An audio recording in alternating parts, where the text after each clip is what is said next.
本人議程前嘅發言嘅題目係完善新業態工作職安健與制度嘅保障。新業態中外賣車手嘅行業迅速發展，成為不少市民生活中嘅一個部分。但其中工作嘅風險同埋保障不足問題亦日益浮現。過去有業界顯示，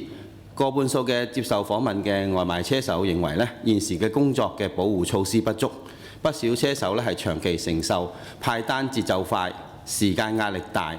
道路風險高嘅多重壓力。新業態係當今勞動市場嘅重要組成部分，唯有從制度規範同埋實務管理兩方面同步完善，明確平台嘅責任，強化職安健同埋保障機制，先至能夠真正保障前線職工嘅生命安全同埋基本權益，有助行業可持續發展。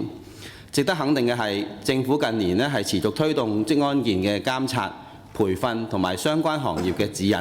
民間機構、工會同埋部分平台亦陸續推出支援嘅措施，例如設立咗車手驛站，提供防暑物資同埋表彰優秀車手等，對改善工作環境起到一定嘅作用。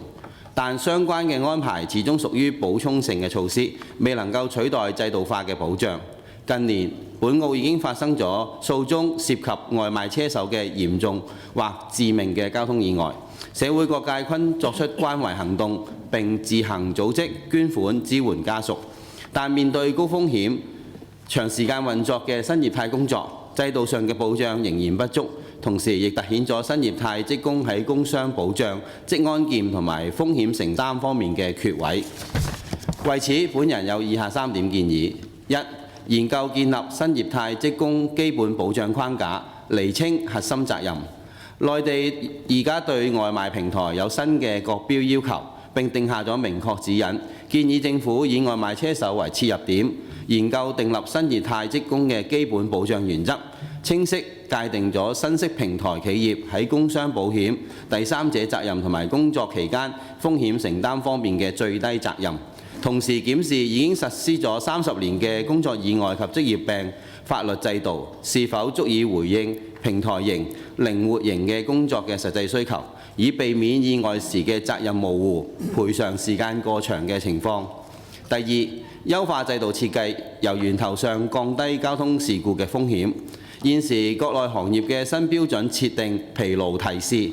限制連續接單時長，並防止平台透過算法同埋鼓勵嘅機制，變相迫使騎手超時工作。澳門道路密集，建議政府喺現有嘅行業指引基礎上，研究引入防疲勞提示、適當休息安排以及惡劣天氣底下嘅派單調整原則，減少車手因為趕時間而冒險行駛嘅情況。第三，強化配套支援同埋職安健嘅實務措施。除咗宣導同埋安全嘅指引外，建議政府進一步善用工會社團，同時整合平台同埋社會資源，完善外賣車手嘅實務支援配套，包括加入咗入行前及在職交通安全培訓，設立更多嘅休息同埋補給嘅空間，讓職安健工作由被動補救轉為主動預防，促進新業態行業嘅健康發展。多謝。